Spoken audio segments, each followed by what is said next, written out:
What are the most important verses of the Torah? Maybe the Shema, Ten Commandments.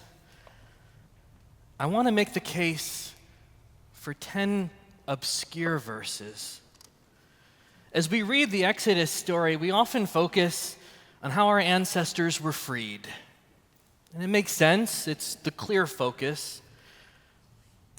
It takes 407 verses to tell the story of how we escaped Egypt and regained our freedom. It takes hundreds more verses for those freed slaves to become a people. But the narrative does not begin with our people free. It begins with, the narrative does begin with our people free. It doesn't begin with them enslaved. The children of Israel at the beginning of the book of Exodus lose their freedom in a matter of 10 verses. There's almost no detail in those 10 verses about how a people once integral to society lost their freedoms. So why not tell us that story?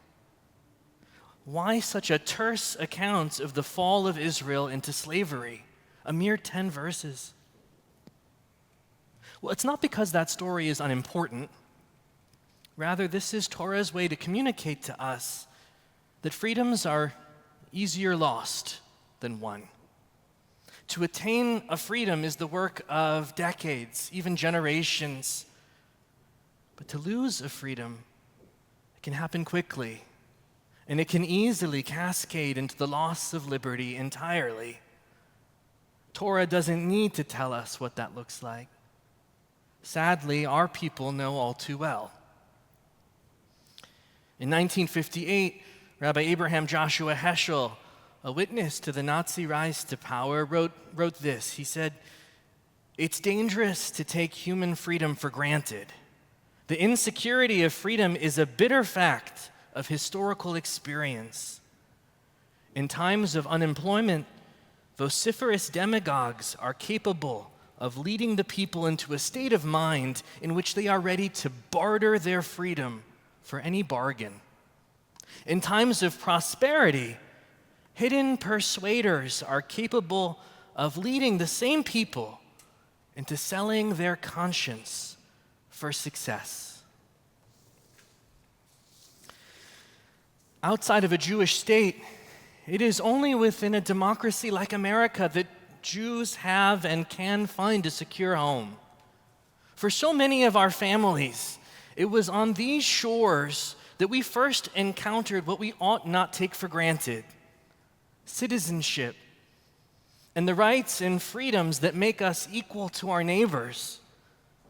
For others, America is where our families fled when their freedoms evaporated around them.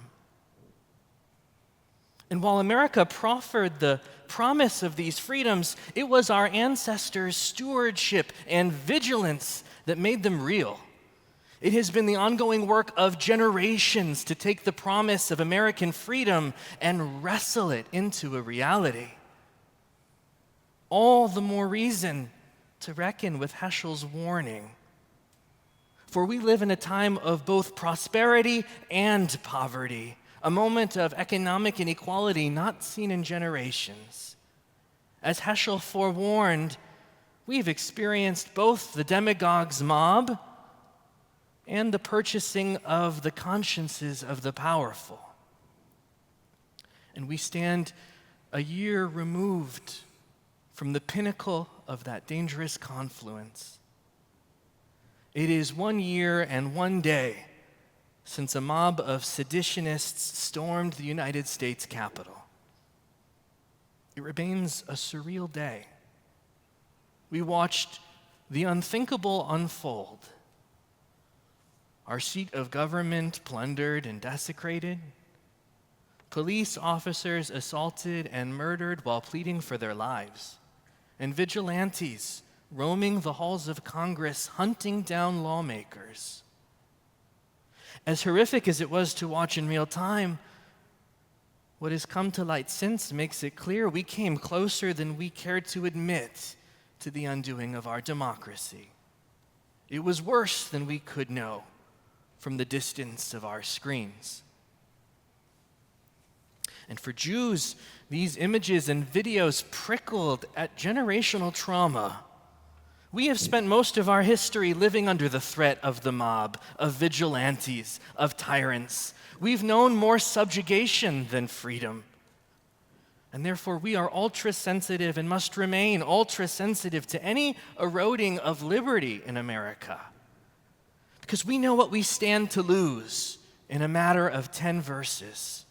We ourselves have witnessed how quickly the world can turn upside down, and we know how long that night can last once it descends upon us.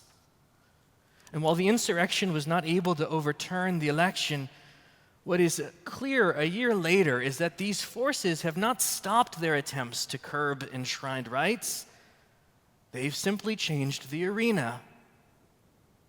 In 2021, 19 states passed 34 laws restricting voting rights, and more are on the dockets for 2022. Many of these laws, I don't need to tell you, disproportionately impact historically disenfranchised communities. The mob decided if it can't overturn an election, it will control who votes. We know the feeling of the disenfranchised, having ourselves been disenfranchised in Egypt, in Babylon, in Rome, in Christendom, and in the Caliphate. And these experiences are what have spurred Jews to be on the vanguard of the fight for voting rights in America. We must recommit ourselves to that. We must urge legislators to pass a new Voting Rights Act. We can support the work of the ACLU or the League of Women's Voters or the NAACP. We can participate in voter registration drives. We can participate in letter writing campaigns. Because the work of a citizen does not occur once every 4 years.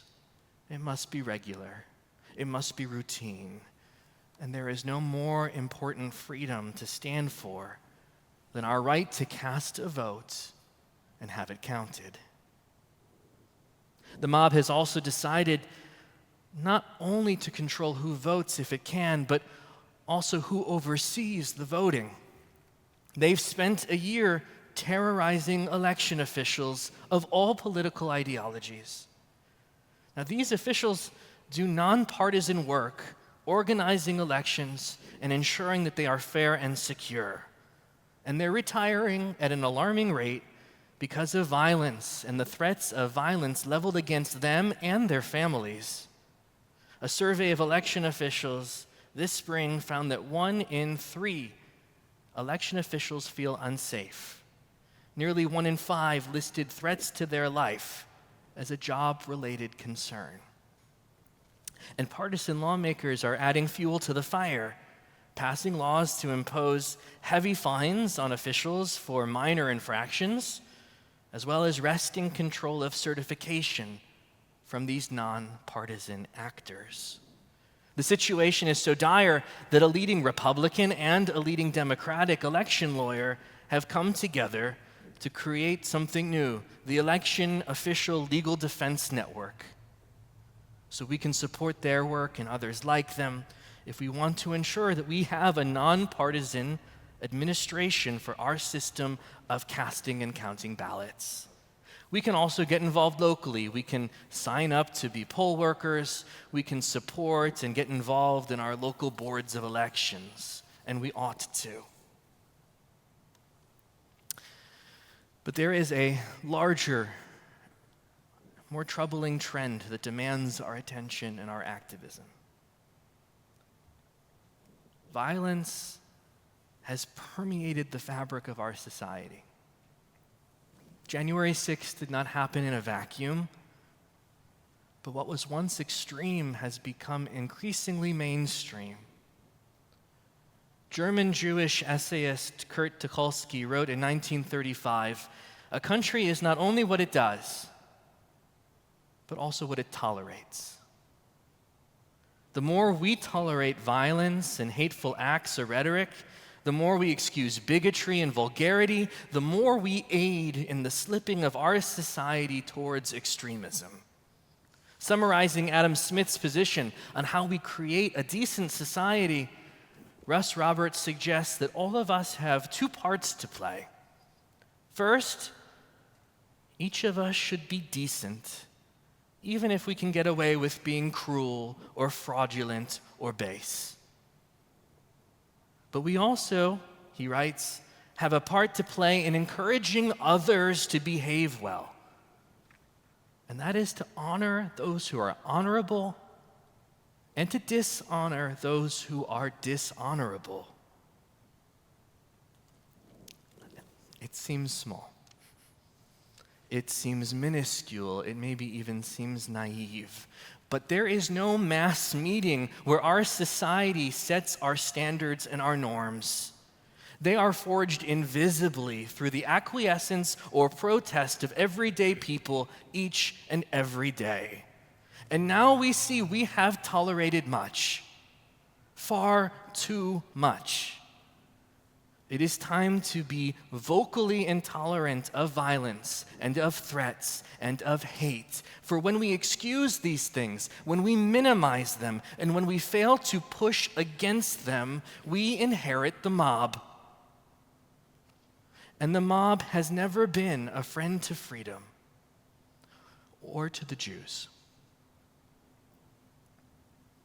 It took 407 verses to regain our freedom.